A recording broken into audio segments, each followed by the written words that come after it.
Students, welcome to our channel Mahatech academy. आणि आजच्या या लेक्चरमध्ये आपण बघणार आहोत IMP questions plus some important concept from your subject management आहे आणि कॉमन टू ऑल ब्रँच आहे हा सब्जेक्ट. सो जितकेही तुमचे फ्रेंड असतील जे अदर ब्रँच असतील त्यांच्यासोबत तुम्हाला हा व्हिडिओ शेअर करायचा आहे. आणि आपल्या चॅनलवरचे जे पण मोस्ट ऑफ द सबस्क्रायबर आहेत ते फ्रॉम इलेक्ट्रॉनिक्स इंजिनिअरिंग बॅकग्राऊंड आहे. हा जो व्हिडिओ आहे फर्स्ट तुम्हाला या व्हिडिओला लाईक करायचा आहे आणि तुमच्या फ्रेंड सोबत या व्हिडिओची लिंक शेअर करायची. सो सब्जेक्ट कोड असणार आहे 315301. 6 सेमिस्टर साठी ॲज वेल ॲज काही ब्रांच साठी सेम सब्जेक्ट हा 5th सेमिस्टर साठी सुद्धा आहे. सो दोघांसाठी कंबाईन सब्जेक्ट आहे. आपल्याला हा पूर्ण बघायचा आहे. Okay, so unit by unit जाणार आहोत. पूर्ण 500 युनिटचे लेक्चर आपल्या चॅनलवरती असणार आहे. तुम्हाला काय करायचं आहे, व्हिडिओला लाईक करायचं आहे आणि तुमच्या फ्रेंड सोबत शेअर करायचं आहे. Okay, so let start from your unit 1. So आपण फर्स्ट क्वेश्चन्स बघणार आहोत, त्यानंतर ऑप्शन्स आणि त्यानंतर आन्सर काय असणार आहे. ओके, सो या सब्जेक्टचे कुठलेही कोर टेक्निकल नॉलेज तुम्हाला नाहीये.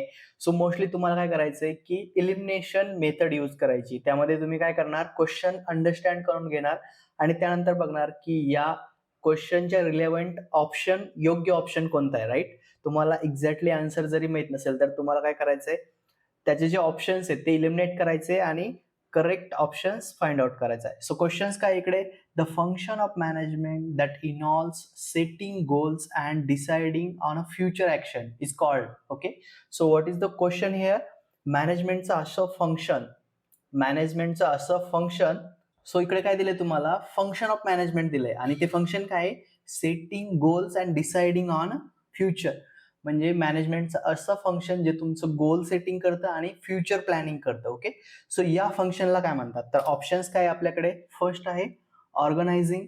सो ऑर्गनायझिंग म्हणजे काय की तुमची जी तुमची ऑर्गनायझेशन असेल त्याला ऑर्गनाइज करणं किंवा त्याचा स्ट्रक्चर डिफाईन करणं. सो हा आपला ऑप्शन असणार नाहीये. त्यानंतर प्लॅनिंग वरती नंतर येऊ आपण. त्यानंतर लिडिंग इकडे आहे का, नाही. त्यानंतर कंट्रोलिंग आहे का, नाही. तर इथे आपण कशाविषयी बोलतोय, फंक्शन काय आहे, setting goals and deciding on a future action. It is called as a planning. Planning म्हणजे काय, फ्युचर प्लॅनिंग आपण म्हणतो. सो जिथेही तुम्हाला सेटिंग गोल्स किंवा डिसाइडिंग अ फ्युचर ऍक्शन येईल त्या केसमध्ये तुमचा आन्सर काय असायला पाहिजे, planning. So let see the answer. Answer is option B, planning. त्यानंतर सेकंड क्वेश्चन काय बघा, the primary objective of management in an organisation is to achieve. Okay, so मॅनेजमेंटमध्ये, organisation मध्ये मॅनेजमेंटचा प्रायमरी ऑब्जेक्टिव्ह काय आहे. ओके, सो ऑप्शन्स काय आहेत आपल्याकडे, employee promotion. हा पण एक तुमच्या मॅनेजमेंटचा ऑब्जेक्टिव्ह आहे, बट हा प्रायमरी नाहीये. You can call it as a secondary objective. Right, त्यानंतर सेकंड ऑप्शन आहे higher salaries for managers. Objective आहे, but this is also not the primary. Right, primary means what, the main objective. This is like a secondary objective. त्यानंतर third काय आहे, business goals efficiently. आणि त्यानंतर D आहे product discount for customers. Okay, so this is not a objective. हा जो D आहे हा काय असू शकतो, एक टाईपचा सेकंडरी ऑब्जेक्टिव्ह असू शकतो की सेल्स वाढवण्यासाठी. बट जो प्रायमरी ऑब्जेक्टिव्ह काय असणार आहे मॅनेजमेंटचा, जे मॅनेजर्स असतील, MD CEO, त्यांचा प्रायमरी ऑब्जेक्ट असणार आहे की ऑर्गनायझेशनचं जे बिझनेस गोल्स आहेत ते इफिशियंटली एक्झिक्यूट करणं. So your option C. Okay, so मॅनेजमेंटचा प्रायमरी ऑब्जेक्टिव्ह काय आहे, बिझनेस गोल इफिशियंटली एक्झिक्यूट करणं. सो अगेन इथे कोणता वर्ड इम्पॉर्टंट आहे, प्रायमरी ऑब्जेक्टिव्ह. ओके, सो मॅनेजमेंटचे खूप सारे ऑब्जेक्टिव्ह आहेत, जसं आपण बघितलं प्लॅनिंग असेल, कोऑर्डिनेशन असेल, ऑर्गनायझेशन असेल. So out of that here we are talking about the business goals. So primary objective is to execute the business goals efficiently. So this is your second question. Answer बघूया याचं. Answer आहे option C, execute business goals efficiently. थोडंसं question वाचायचं आहे, विचार करायचा आहे आणि जे पण ऑप्शन्स इरिलेव्हंट वाटतात त्याला तुम्हाला कट करायचे आणि जो करेक्ट ऑप्शन असेल तो राईट करायचा. Okay, the next question is the characteristics of management that emphasizes its relevance across industries, government and NGO is known as. बघा इकडे काय आपण कशाविषयी बात करतोय, the characteristics of management that emphasizes its relevance across industries, government and NGOs is known as universal application, profit maximization, workforce specialization and limited adaptability. So याचा answer काय आहे? Universal application. So the characteristics of management that emphasises it's relevance across industries, government and NGO is known as a universal applications. Okay. Then the next question is the management function that ensure tasks are completed as planned by monitoring and correcting deviation is. Here we are talking about the function of management.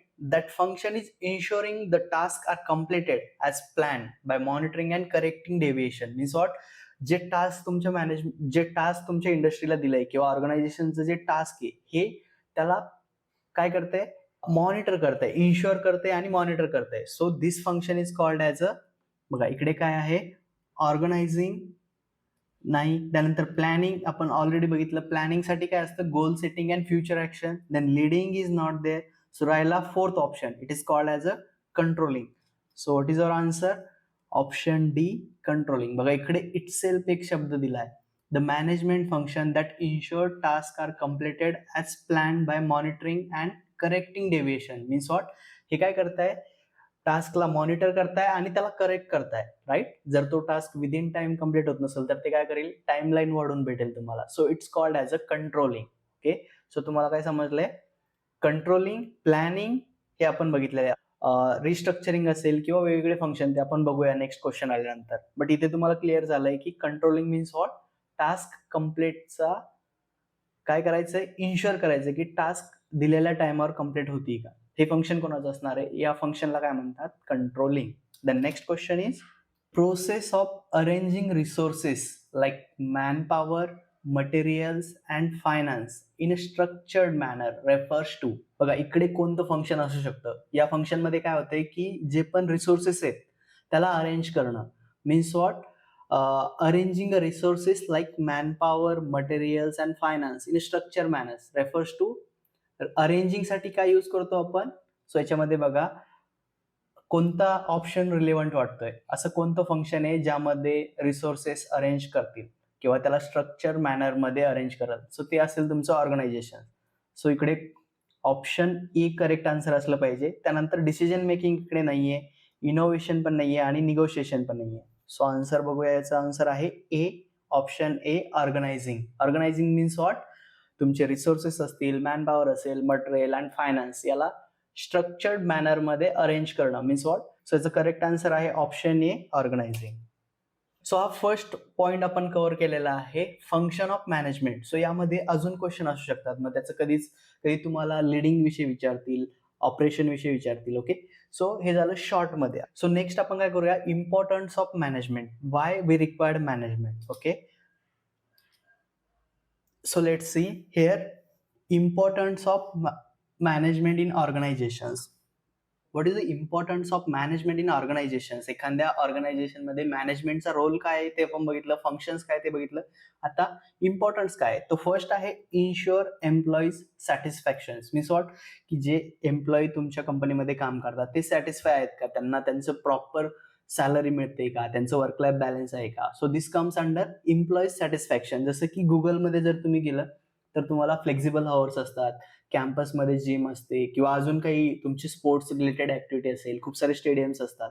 गुगलमध्ये काय आहे की जे बाकीच्या कंपन्या आहेत जिथे तुम्ही जाऊन 8-9 तास काम करता, गुगलमध्ये तसं कल्चर नाहीये. त्यांचं कसं आहे की त्याच कॅम्पसमध्ये तुम्हाला जिम भेटेल, स्पोर्ट्स ऍक्टिव्हिटी करता येईल, स्विमिंग पूल पण आहेत. असे खूप सारे कॅम्पस आहेत जिथे तुम्हाला फ्लेक्झिबल वर्किंग आवर्स आहेत आणि जो कामाचा स्ट्रेस आहे तो एकदम मिनिमम आहे. सो हे बघणं काम कोणाचं आहे? मॅनेजमेंटचं. Then second, encourage innovations. जर एखादा एम्प्लॉई त्याचं डेली काम सोडून काहीतरी नवीन इनोव्हेशन करीत असेल, एखादा नवीन प्रोडक्ट इनोव्हेट करत असेल किंवा काही रिसर्च करत असेल तर त्याला इनकरेज करणं. Then enhance efficiency. Enhance efficiency means what? की जे एम्प्लॉई काम करतात तेच काम त्याने कमी वेळेत करायला पाहिजे किंवा सो लाईक टोयोटा लीन मॅन्युफॅक्चरिंग. टोयोटाची जी मॅन्युफॅक्चरिंग आहे ती एकदम वर्ल्ड फेमस आहे की जी पण मॅन्युफॅक्चरिंग प्रोसेस टोयोटा फॉलो करते त्यांच्या प्लांटमध्ये किंवा त्यांच्या वेगवेगळ्या डिझाईन सेंटरमध्ये ते एकदम वर्ल्ड क्लास आहे. त्याच्यामध्ये खूप सारे इम्प्रुव्हमेंट्स त्यांनी केले आहेत, खूप सारे टूल्स ते यूज करतात to enhance their efficiency. Facilitate adaptability हा एक त्यांचं फंक्शन आहे. त्यानंतर support economic growth, economic growth means what, जसं की एम्प्लॉईची इकॉनॉमिक ग्रोथ असेल किंवा सोसायटीचे असेल, खूप सारे जे ऑर्गनायझेशन आहेत ते CSR ॲक्टिव्हिटी करतात. काही स्कूल चालवतात, काही कॉलेजेस चालवतात, काही ट्रस्ट असतात, राइट? सो या टाइपचे फंक्शन सुद्धा मॅनेजमेंट, या टाइपचे इम्पॉर्टंट सुद्धा मॅनेजमेंटचे आहे. त्यानंतर इम्प्रूव्ह डिसिजन मेकिंग, जसं की काही काही टफ डिसिजन असेल, एखादा नवीन प्रॉडक्ट लॉन्च करायचा आहे किंवा एक्झिस्टिंग प्रॉडक्ट बंद करायचा आहे, तर हे सर्व डिसिजन ते मॅनेजमेंट घेतात. त्यानंतर achieve organisation goals.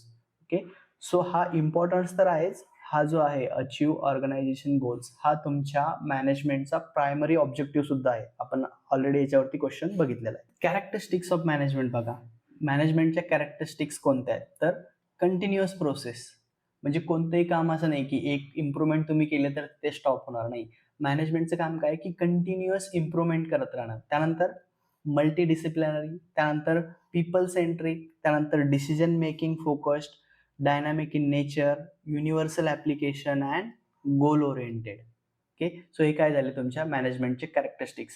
Continuous process, multi disciplinary, people centric, decision making focused, dynamic in nature, universal application and goal oriented. So रफली तुम्हाला हे जस्ट ओव्हरव्ह्यू करून ठेवायचे की कॅरेक्टरिस्टिक्स ऑफ मॅनेजमेंट म्हणलं तर हे पॉईंट आपल्याला लक्षात ठेवायचे. व्हिडिओ तुम्हाला शेवटपर्यंत बघायचा आहे आणि आपण कंटिन्युअस MCQ घेणार आहोत. या युनिटसाठी टोटल 50 इम्पॉर्टंट MCQ जे तुमच्या मॅन्युअलमध्ये दिले ते आपण पूर्ण कव्हर करणार आहोत. त्याआधी तुम्हाला छोटे छोटे कन्सेप्ट समजून घ्यायचे, जेणेकरून MCQ ज्यावेळेस आपण सॉल्व्ह करू तुमचे कन्सेप्ट अजून क्लिअर होईल, राईट? सो इकडे काय दिलं आपल्याला, function of management. So first function काय आहे? प्लॅनिंग. प्लॅनिंग काय करताय? This function involves setting goals, forecasting future conditions and determining the best strategy to achieve objectives. Means what? जे गोल्स असतील, राईट, ते गोल अचीव्ह करणं, म्हणजे सेल्स गोल्स असतील किंवा बिझनेस ग्रोथचे गोल्स असतील, हे सगळं प्लॅन करायचं काम कोण करतं? प्लॅनिंग डिव्हिजन किंवा प्लॅनिंग करणारी जी टीम आहे ते करणार, राईट? सो प्लॅनिंग मध्ये काय होतंय? गोल सेट करणं, फ्युचर फोरकास्ट करणं आणि बेस्ट स्ट्रॅटेजी अचीव्ह करणं, हे झालं तुमचं planning. Then the second is organizing. So organizing मध्ये काय होते? This step focus on arranging resources. Resources म्हणजे कोणते? Man power, finance, material in efficient manner. Organizing means what? तुम्हाला रिसोर्सेस अलोकेट करायचे आणि नॉट लाईक की हे तू घे, हे तू घे, right? We need to organise that resources in efficient manner. प्रत्येक डिव्हिजनला किंवा प्रत्येक इक्वली किंवा जितकं त्यांना लागतंय त्याच मॅनरमध्ये रिसोर्स अलोकेट झाले पाहिजे. त्यानंतर it includes defining roles, delegating responsibilities and establishing a clear hierarchy within the organization. Means कोणत्या किती एम्प्लॉई असणार, त्याच्यावरती असिस्टंट मॅनेजर असणार, त्यानंतर सिनियर मॅनेजर, त्यानंतर प्लांट हेड, हे जे तुमचे हायरकी असेल ऑर्गनायझेशन मधली, ही सुद्धा डिसाईड करायचं काम कोण करणार? Organising. Organising function means what? की तुमच्या ऑर्गनायझेशनला टोटली ऑर्गनाइज करणं, in terms of manpower, in terms of material, in terms of finance. Then the next third is staffing. Staffing means what? It is the process of hiring, training and managing employees to ensure the right people are in the right roles. Staffing means what? It's related to manpower management totally. म्हणजेच काय? नवीन employee higher करणं, त्यांना train करणं, त्यानंतर त्यांना manage करणं. त्यांना suppose एखादा एम्प्लॉई इकडे एक पर्टिक्युलर स्किल असेल तर त्याला त्या स्किल रिलेटेड वर्क असाइन करणं किंवा त्याला त्या डिव्हिजनला पाठवणं. त्यानंतर याच्यामध्ये अजून काय असतं? रिक्रुटमेंट, म्हणजे तुमची कॅम्पस ड्राईव्ह घेणं, त्यानंतर ऑफलाईन इंटरव्ह्यू घेणं किंवा वॉक इन ड्राईव्ह घेणं, हे सुद्धा कोणाचं काम असणार? स्टाफिंगचं. त्यानंतर त्यांचं सिलेक्शन, ट्रेनिंग, त्यानंतर workforce planning to achieve organisation goal. Okay, so staffing means तुम्हाला समजलंय. आपण याच्यावरती टाइम स्पेंड का करतोय? कारण तुमचे जे पण नेक्स्ट 4 चॅप्टर असणार आहेत या सब्जेक्टचे, त्या सगळ्या चॅप्टरमध्ये हेच पॉईंट तुम्हाला डिस्कस करायचे. एका चॅप्टरमध्ये प्लॅनिंग, एकीकडे ऑर्गनायझिंग, त्यानंतर staffing, directing and controlling. So त्यामुळे हे फंक्शन जर तुम्हाला समजले मॅनेजमेंटचे, तर सिंपल या डायग्राम वरून तुम्ही खूप सारे MCQचे आन्सर इझिली देऊ शकता. सो इकडे फोकस करायचंय, त्यानंतर लगेच आपण MCQ क्वेश्चन वरती शिफ्ट होणार आहोत. 4 आहे इकडे directing. Directing means what? This function involves motivating, guiding and supervising employees to ensure they work effectively toward the organization's goals. Directing means what? एम्प्लॉयला एक डायरेक्शन दाखवायचं. कोणाला प्रॉब्लेम येत असेल तर त्याला गाईड करणं किंवा सुपरवाइज करणं एम्प्लॉयला, त्यातल्या जे ड्रॉबॅक्स असतील किंवा काही इम्प्रुव्हमेंटची गरज असेल तर ते आयडेंटिफाय करून त्याला ती ट्रेनिंग देणं. This is called as a directing. Then the fifth is controlling. Controlling means what? This function ensures that plan activities are executed properly by monitoring performance, comparing actual result with set standard, and taking corrective actions if necessary. Controlling means what? जे goal set केलेत तुम्ही किंवा जे planning केली आहे तिला continuous monitor करणं. की सपोज तुम्ही ठरवलं की एका महिन्यात तुम्हाला एक प्रोडक्ट लॉन्च करायचा आहे, सो दिस कंट्रोलिंग फंक्शन काय करणार? त्याला त्या टाइमलाईनला मॉनिटर करणार. जर ती मीट होत नसेल तर ते काय करणार? त्याला करेक्टिव्ह ऍक्शन्स घेणार. एक तर टाइमलाईन वाढवून देणार किंवा मॅन पॉवर वाढवणार किंवा त्याच्यावरती अनालिसिस करणार की तुमचं जे गोल आहे ते विदिन टाइम का अचीव्ह झालं नाही. So this is the function of management. Explain Henri Fayol's principle of management. Okay, so quickly आपण बघणार आहोत. सो टोटल 14 प्रिन्सिपल्स आहेत ते. सो तुम्हाला हे टोटल 14 प्रिन्सिपल लक्षात ठेवायचे का नाही? सो याच्यामध्ये लक्षात काय ठेवायचंय की सपोज डिव्हिजन ऑफ वर्क आहे तर त्यामध्ये तुम्हाला अंडरस्टँड झालं पाहिजे की what is mean by division of work, किंवा unity of direction means what, किंवा spirit de corps means what, किंवा equity means what. Okay, so just तुम्हाला एक आयडिया आली पाहिजे की जर ऑथॉरिटी अँड रिस्पॉन्सिबिलिटी म्हणलं तर कोणता क्वेश्चन येऊ शकतात, राईट? सो इमिडिएटली आपण या पॉईंटवरचे क्वेश्चन सुद्धा बघणार आहोत. बट क्विकली आपण काय करूया, या 14 प्रिन्सिपलला एकदा एक रिवाइज करूया जेणेकरून तुम्हाला आयडिया येऊन जाईल याच्याविषयी. ओके, सो फर्स्ट प्रिन्सिपल कोणता आहे? Division of work means what? Specialization increase efficiency. Means what? Division of work म्हणजे काय की ज्याच्याकडे जी स्किल आहे त्याला ते वर्क असाइन करणं, राईट? सपोज एखादा डिझायनिंग मध्ये स्पेशलाइज असेल तर त्याला ते वर्क देणं, एखादा मॉनिटरिंग मध्ये असेल किंवा काही मॅनेजमेंट मध्ये स्पेशलायझेशन असेल तर त्याला त्या टाईपचं वर्क देणं. So it is called as a division of work. Then second काय? Authority and responsibility means what? Manager must have the authority to give order with corresponding responsibilities. Authority means what? की जर top लेवलचा manager असेल तर ही should be authorize to give order to someone's, right? कधी कधी काय होतं की आपल्याला कोणी ऑर्डर दिली नाही, खूप सारे एम्प्लॉई असतात ते खूप हार्ड वर्किंग असतात, बट जोपर्यंत त्यांना कोणी ऑर्डर देत नाही तो काम करत नाही. कधी कधी काय होतं की जोपर्यंत तुम्हाला रिस्पॉन्सिबिलिटी भेटत नाही तोपर्यंत तुम्ही काम करत नाही. सपोज तुम्हाला सांगितलं की कॉलेजचं एक फंक्शन आहे आणि हे फंक्शन करायची रिस्पॉन्सिबिलिटी तुमची आहे, तर तो पर्सन काय करणार? डेडिकेटली काम करून तो जो इव्हेंट असेल तो सक्सेसफुली एक्झिक्यूट करणार. So it's called as a responsibility. म्हणजेच काय? First authority and responsibility. Then the discipline, obedience, proper conduct and respect for authority. त्यानंतर unity of command. Employees should receive order from only one supervisor. This is called as a unity of command. Means what? Suppose एखादा employee एक काम करतोय, त्याला एक manager आला किंवा supervisor आला, तो म्हणला हे बंद कर, दुसरं कर. त्यानंतर अजून दुसरा सुपरवायझर आला, तो म्हणला अरे हे कशाला करतोय, हे बंद कर, दुसरीकडे जा. So it is called as a unity of command. म्हणजेच काय की एका व्यक्तीला एकाच मॅनेजर कडून एकाच सुपरवायझर कडून कमांड आली पाहिजे, म्हणजे तो त्याचं काम व्यवस्थित करेल. किंवा जर तुम्हाला दर 15 मिनिटाला काम स्विच होत असेल किंवा वेगवेगळे लोक येऊन सांगत असेल हे कर ते कर, त्यामध्ये काय होतं? कन्फ्युज होतं आणि खूप सारा तुमचा जो टाइम आहे तो वेस्ट होतो. सो युनिटी ऑफ कमांड तुम्हाला समजलं. त्यानंतर unity of direction means what? One head, one plan for all operations with the same objective. जे डायरेक्शन आहे किंवा तुमच्या कामाचं जे डायरेक्शन आहे ते सेम पाहिजे, राईट? असं नाही की एक वेगळ्या गोष्टीसाठी काम करतोय, दुसऱ्याचं डायरेक्शन काहीतरी वेगळंच आहे, राईट? प्रत्येकाचा जो गोल आहे तो युनिट पाहिजे, तो एक पाहिजे. त्यावेळेस काय होईल? तुमचे जे ओव्हरऑल प्रोजेक्टचं जे एक्झिक्युशन सायकल असेल ती फास्ट होऊन जाईल. त्यानंतर सिक्स्थ प्रिन्सिपल आहे subordination of individual interest. The interest of the organisations come before individuals one. So एखाद्याला एक काम आवडलं नाही तर असं नाही की मी हे काम करणार नाही, राईट?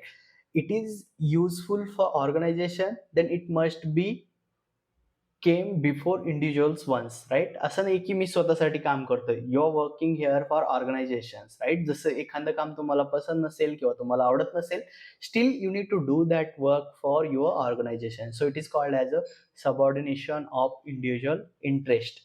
तुमच्या इंटरेस्टपेक्षा ऑर्गनायझेशनचं इंटरेस्ट टॉपला ठेवायचं. त्यानंतर 7 7 is called remuneration, means salary. It's nothing but your salary, right? जी तुम्हाला सॅलरी मिळते त्याला म्हणतात remuneration. Means what? Fair and reasonable payment for employees. म्हणजे काय की जो जितका काम करतोय ऍटलिस्ट त्याला त्या टाईपचं पेमेंट मिळालं पाहिजे, राईट? असं नाही की एखादा माणूस काहीच काम करत नाही, त्याची खूप जास्त सॅलरी आहे, एक जण खूप जास्त काम करतोय पण त्याला सॅलरीज मिळत नाहीये व्यवस्थित. Okay, so it should be a fair as per your work, fair and reasonable, जेणेकरून तो त्याचं घर चालू शकेल व्यवस्थित. आणि centralization means what? The degree to which decision making is concentrated. Okay, means what?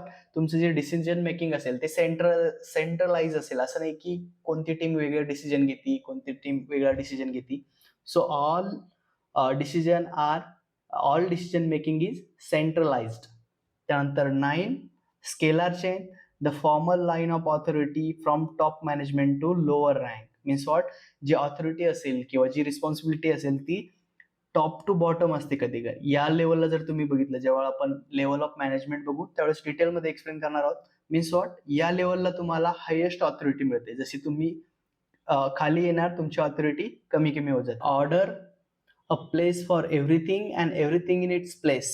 Order means what? Next तुमच्या चॅप्टरमध्ये कन्सेप्ट आहे 5 Sचा. So this order is nothing but the placement of your component or placement of your material, or it's related to the organizational structure in terms of material. Okay, so हे तुम्हाला लक्षात ठेवायचं आहे. Equity, kind and fair treatment to all employees.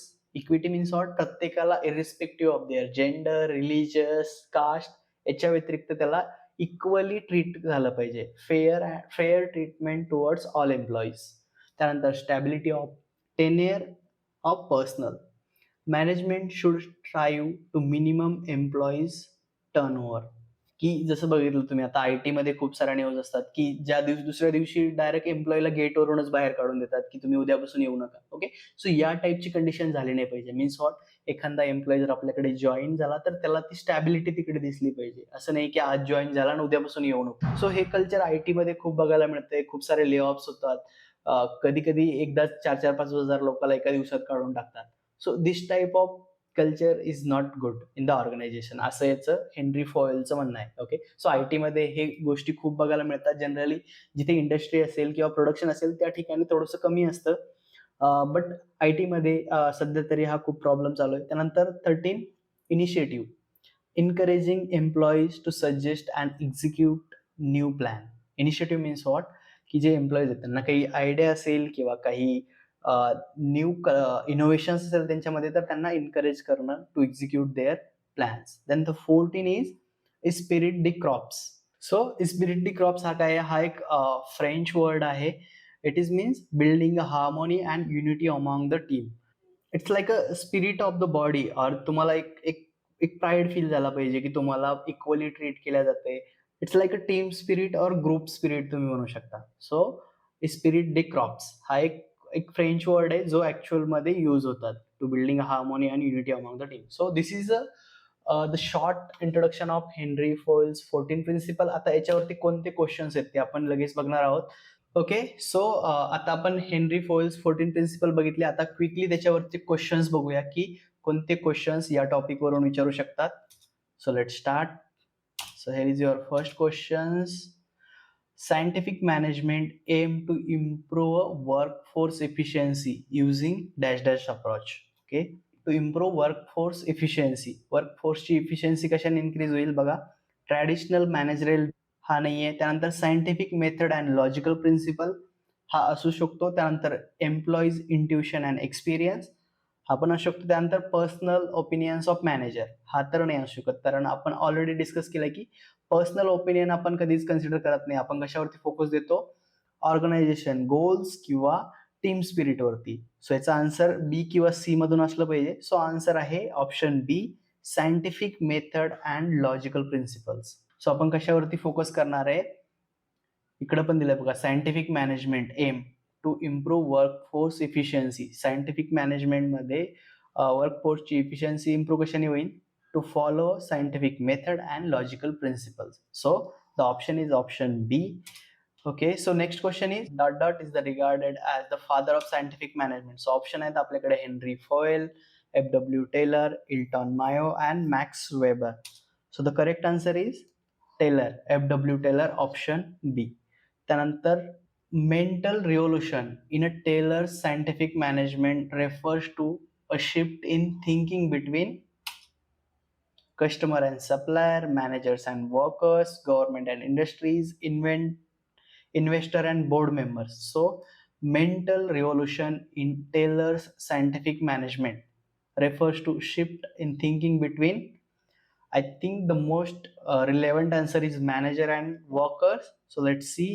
And the correct answer is option B, managers and workers, right? Mental revolution. कोणामध्ये?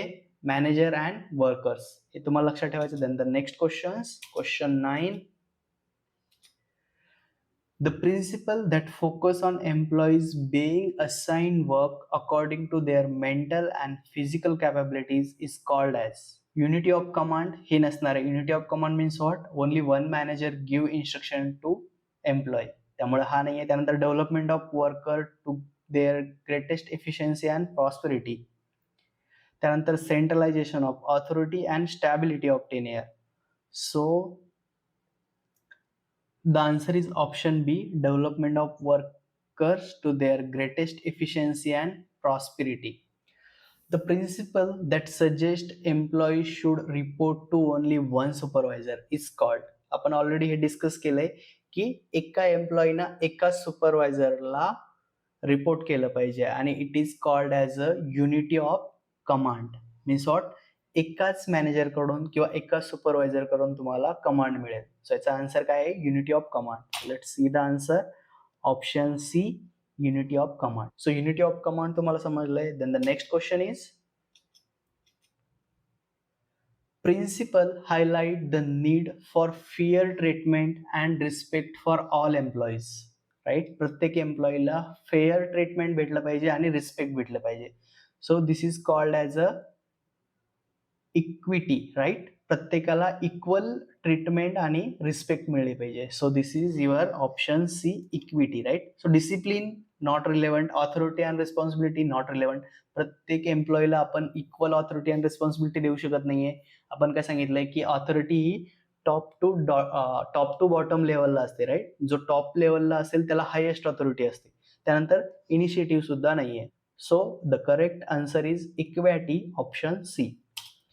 Introduction to management. Next question is, according to Fayol, dash dash principle ensure employees feel secure in their job, leading to better performance. Employees should secure in their jobs, leading to better performance. तुम्हाला माहिती आहे कोणत्या principal मध्ये आपण सांगितलंय? आपण already discuss केलं की आयटी मध्ये काय नसतं? स्टॅबिलिटी नसते. राईट? आपण म्हणतो की आयटी मध्ये पेमेंट आहे पण स्टॅबिलिटी नाहीये. सो कोणतं प्रिन्सिपल आहे इकडे? Stability of tenure.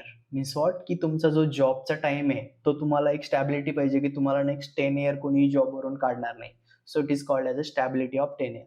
So the correct answer is option A, stability of tenure. Stability of tenure means what? Employee feels secure in their job. म्हणजे असं नाही की त्यांना वाटतं की आज मला काढून टाकतील, उद्या काढून टाकतील. ते काय झालं? अनसिक्युरिटी इन युअर जॉब. राईट? आपल्याला काय पाहिजे? Security. Security in their job means कोणती security? Stability of tenure.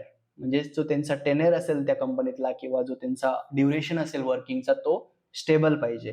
So it is called as a stability of tenure. Then the next question is the principle that promote team spirit and unity among employee is called as.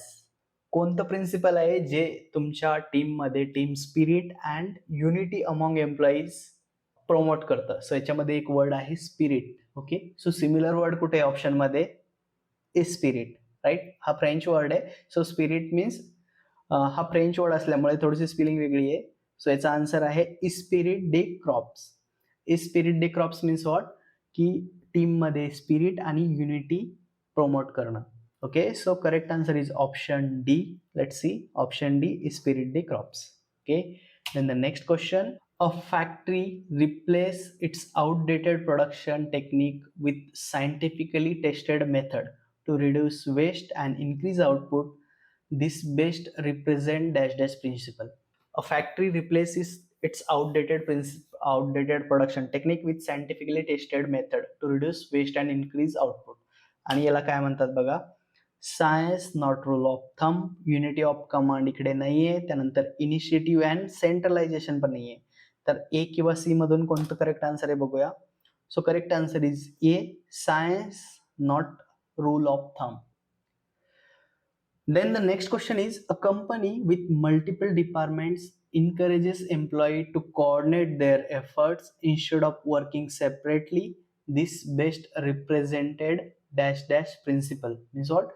A company that encourages employees to coordinate their efforts instead working separately. So options बघूया. Division of work, it is not there. Then unity of direction means option B असू शकतो. त्यानंतर authority and responsibility हा पण नाही आहे. त्यानंतर रेन्युमरेशन, दिस is related to salary, त्यामुळे हा पण नाही. तर याचं आन्सर काय असणार आहे? Option B, unity of directions. Option B, unity of direction. So this is all about the questions from point 1.2 and 1.2 and 1.3 from your syllabus. Okay, so लवकरच बाकीचे व्हिडिओ सुद्धा आपल्या चॅनलवरती येणार आहेत. खूप सारे क्वेश्चन्स, IMP क्वेश्चन, छोटे छोटे कॉन्सेप्ट आपण क्लिअर करणार आहोत. आणि तुम्ही जर अजूनही व्हिडिओ लाईक केला नसेल तर व्हिडिओला लाईक करा, तुमच्या फ्रेंड सोबत शेअर करा आणि जितके पण फ्रेंड असतील जे अदर ब्रँचचे असतील त्यांना सुद्धा शेअर करा, कारण this subject is common to all branch.